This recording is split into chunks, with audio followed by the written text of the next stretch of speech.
7% de rendement sur les free cash flow, c'est ce que vous pouvez obtenir si vous investissez aujourd'hui sur United Health Group. Alors est-ce que c'est une valeur intéressante à mettre en portefeuille, en watchlist? On va regarder ça tout de suite. Comme premier lieu, on va regarder la viabilité du business. En second lieu, on va aller un petit peu questionner sa valorisation. Et en dernier lieu, et à la fin, donc je vais vous donner mon avis sur l'entreprise. Est-ce qu'elle est intéressante à mettre en portefeuille selon moi? Je vous rappelle que je ne suis pas analyste financier. Cette vidéo est seulement à but analytique. Vous êtes responsable des pertes et des gains que vous faites en capital. Donc on est sur une entreprise qui aujourd'hui pèse 524 $. On est à peu près sur donc du healthcare. On est sur la plus grosse entreprise d'assurance maladie aux États-Unis. Donc on est sur une entreprise qui en moyenne pourrait se valoriser à peu près à 20 fois PER. Aujourd'hui on est à peu près sur ce genre de niveau. Donc si vous l'achetez aujourd'hui, vous ne surpayez pas l'entreprise, étant donné qu'évidemment on surpaye la stabilité et le fait qu'elle soit leader. Alors pendant un long moment, vous le voyez, à partir de 2009-2008, elle a connu la crise et donc elle a eu un PER assez bas, et aujourd'hui vous voyez que le PER ne cesse d'augmenter, étant donné qu'elle arrive à avoir une position de leader puisqu'elle achète tous ses concurrents. Maintenant on va aller questionner un peu les chiffres. Donc on est sur une capitalisation à 485 milliards à peu près, et un EPS à 22. Donc on va aller regarder un petit peu le compte de résultat. Est-ce que le revenu total il augmente? Effectivement, on voit qu'il a fait x2. On n'a pas d'informations sur les coûts des marchandises ni sur le profit brut, mais en tout cas en termes de dépenses d'exploitation, on voit que il n'y a pas eu le double de dépensés, donc potentiellement des marges qui ont augmenté. On va aller le regarder juste ici. En termes de marge brute, on n'a pas les résultats, mais en termes de marge nette, on voit qu'on a à peu près doublé, donc on est forcément sur des marges assez faibles, étant donné qu'on est dans les domaines d'assurance. On a un retour sur capitaux propres qui ne cesse d'augmenter, et un retour du capital investi, lui aussi, qui ne cesse d'augmenter. Donc potentiellement, on est sur une action qui pourrait continuer de croître et engendrer toujours plus de rendement. On va aller questionner un petit peu le revenu net avec le free cash flow. Ce qui m'étonnerait pas, c'est que le free cash flow soit plus important que le revenu net, étant donné que dans ce genre d'entreprise, les méthodes comptables sont assez différentes, et on va les regarder un petit peu et on va les questionner la politication d'allocation du capital. Donc on est à peu près sur 26 milliards en 2022, et ensuite vous allez voir qu'on a de l'achat d'entreprise à peu près tous les ans. Donc on a eu 18 milliards en 2022, donc il faudra les questionner un petit peu sur quelle entreprise on est. Est-ce qu'elle se diversifie dans son domaine d'exploitation, ou est-ce qu'elle se diversifie beaucoup plus dans, par exemple, qu'on aurait pu faire CVS en achetant des cliniques, en achetant le PBM. Moi je sais qu'ils sont aussi, United Health Group, c'est je crois le premier PBM aux États-Unis.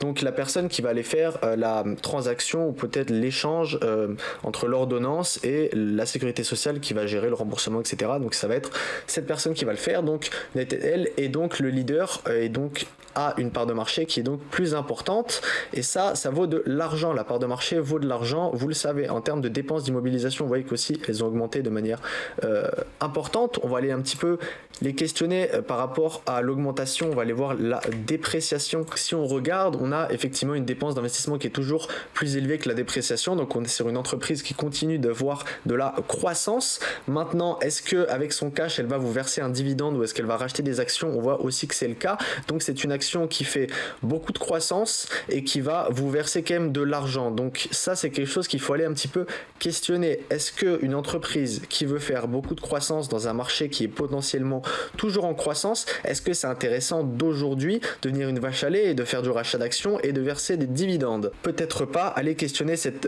allocation. On voit qu'effectivement il y a l'air d'avoir pas mal de dettes. On est quand même sur un total d'avoir à 86 pour une capitalisation à 484, étant donné qu'on a énormément de capitaux propres. On a racheté toutes nos actions, donc on est à peu près sur 77. Vous voyez que c'est quand même assez important. En termes de dette totale, on est à 62. On a un petit peu en liquidité, mais il faut aller faire un petit peu attention. Et comment est-ce qu'elle va pouvoir à peu près rembourser cette dette? On est sur un free cash flow qui a l'air d'être quand même assez important à l'année. Donc techniquement, si on n'a plus d'achat d'entreprise et assez peu de dépenses d'immobilisation, ça on le voit quand même. Donc le capex rentre assez peu.